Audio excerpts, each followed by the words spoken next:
I just had the most pleasant experience that I've ever had at a Dunkin' Donuts drive-thru. The lady at the checkout was just so positive and smiling and so happy. It was kind of nice. It kind of made my day a little bit. It's very early. I left, she's right around 5:30 or so, and I've been on the road. I still have a little ways left to go. I'm heading to Orlando to visit a commercial truck dealer over there. I've been in contact with them for the past couple of days. They have a fleet of 12-foot box vans, and I'm interested. I want to check one out. I want to get inside one and get underneath them, see what I can see. You know, I think a box van would be a great option for us. I think that it would be very versatile. It would be a straightforward conversion. I don't know. I think that it would get us on the road pretty quickly if we went the box van route. It would also be bigger than any other option that we've considered. We'd have a lot more space. It'd be more comfortable for both Shannon and I. There are a lot of benefits to going this route. And this is kind of our last chance to check one out and get one while we're still here in Florida. We're going to be leaving within the next couple of days, maybe even tomorrow evening. Hey, if it doesn't work out today, we'll just drive across the country in the Element, the two of us, and we'll continue the search when we get out west. But I thought it was worth making this drive just to get eyes on these and kind of get some time with these trucks, and who knows, maybe something happens today. We'll find out.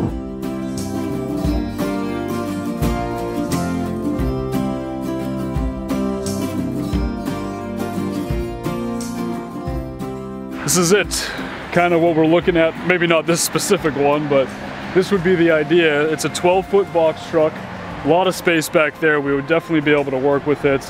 And then just a solid vehicle overall. It's a 2014, it's got the V8 5.4 in there, the 2-valve, solid engine by Ford.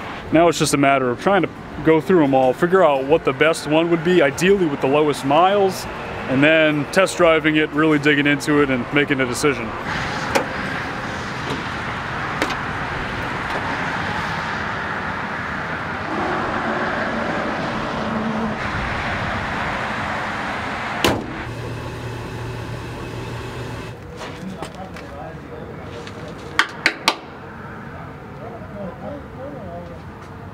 I've been looking at a lot of trucks here for the past hour or so, talking to a couple of the folks, the owners here. It's just a small business. They're really cool. It's been nice meeting them and everything.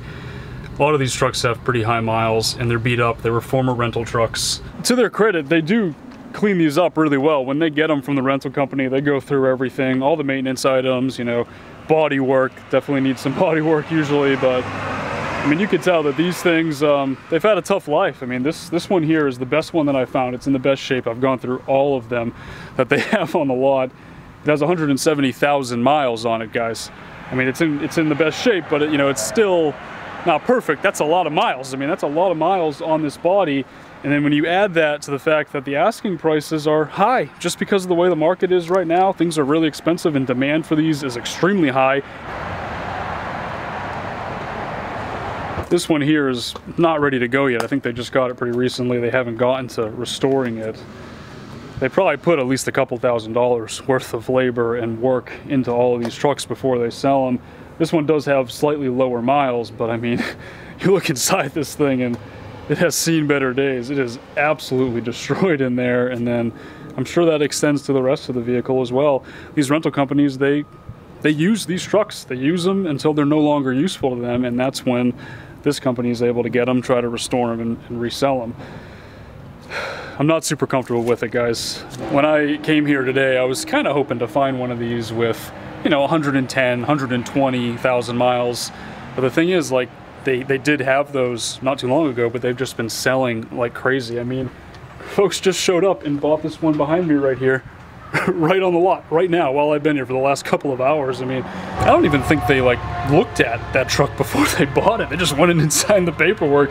I've been out here inspecting all of them, getting underneath all of them and everything, and it's just, this market is out of control. People are just buying things sight unseen, even though this one here is probably in the best shape of all the ones, at least the ones that they have ready today. I have a hard time justifying spending, you know, $22,000 plus taxes plus fees on a vehicle with 170,000 miles on it. It's just, it's too much.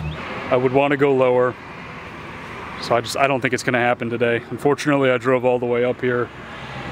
This is causing me to change my plans even more. I'm just going back and forth, and I think that patience is going to be the only option at this point.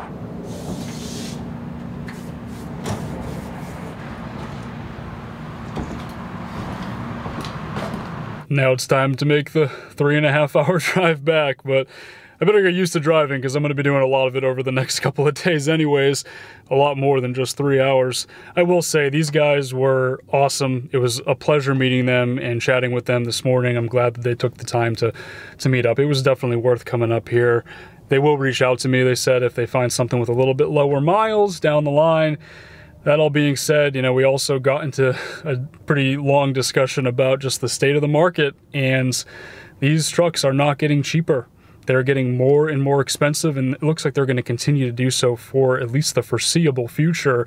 So apparently, Ford and GM have some pretty long wait lists for a lot of these box trucks.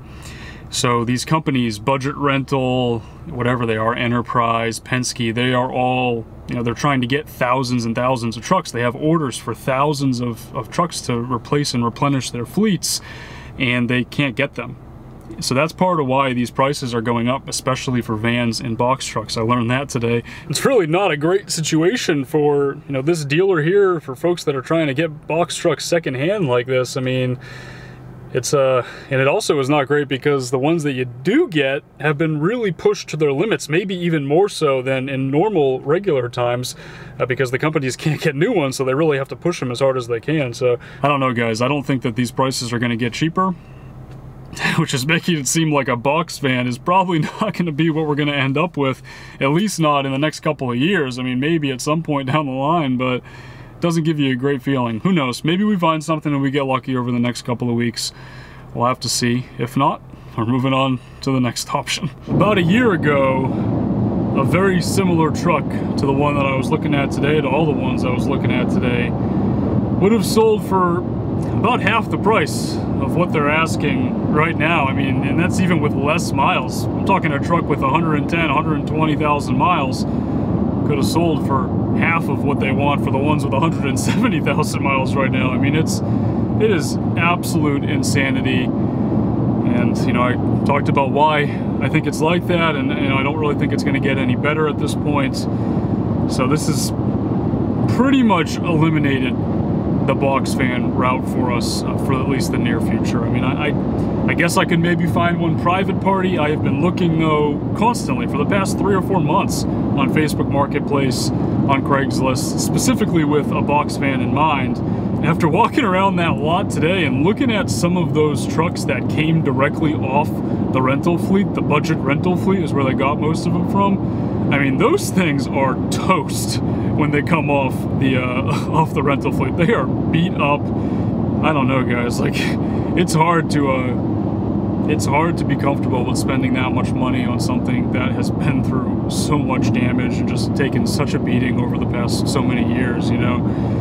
I'm gonna keep looking, you know, but like I said, I think that it's kind of funny. I basically have gone full circle again now. So I started with wanting the Tundra, a half-ton truck, specifically a Toyota Tundra, and then I kind of moved to like, oh, I guess any truck would work, and I'm looking at all the trucks, and then I realized, you know, okay, the box van would definitely be better. It'd be a bigger option for Shannon and I, easier to convert, more comfortable. I still think that's the case, but I can't find one. And then, you know, now I'm full circle because I can't find one. I'm back to the Tundra and just want to get a half-ton truck. So there's a couple other options that we were talking about as well. I just talked to Shannon a little while ago. I'm on a very long drive back now, and it is what it is, guys. I keep saying this over and over again. I sound like a broken record. It is not the best time to buy a used vehicle. I have learned that. That's okay, though. You know, like I said, we have our elements, and we're going to take this and start driving out west. We're going to probably leave tomorrow evening.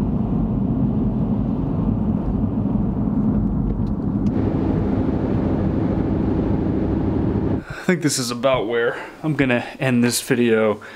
I just wanted to share this experience and document what it's been like buying a used vehicle or trying to buy a used vehicle in today's conditions and what's going on right now. You know, I'm gonna keep my mind open, try to keep an open mind, and maybe try to find a box truck at some point, or a box fan. We definitely want to go with a smaller box fan, 12 foot, 10 foot, that's what we're looking for. But like I said before, I've kind of come full circle here, and I'm back to the half-ton pickup idea. I just think there's a lot more pickup trucks out there. The supply of them is a lot greater. You know, you see them everywhere, whereas box fans are very niche, they're very specific, they're mostly catered to like commercial businesses, even like in terms of like getting a loan or something like that. If we wanted to get a newer one, it'd be a lot more difficult to do that on a box fan than on a pickup truck. And I know I've already said this, I'm on a very specific budget with this. I don't really want to exceed it because I want to make sure that I have enough money left over to actually build out the conversion or build the truck camper from scratch. If I do end up doing that, I definitely need to be careful about how much I'm spending. So there's a lot that I'm thinking about. I guess the good thing is that we do have time with this. I don't have to make this purchase right now. If I have to wait a month or two, I can totally do that and then get started on the project of building out our next rig. We are gonna hit the road tomorrow and start heading out west. Getting ready, probably gonna pack up first thing in the morning and then head out in the evening. That'll all be part of the next video though, guys. Thanks for watching. I'll talk to y'all in that one.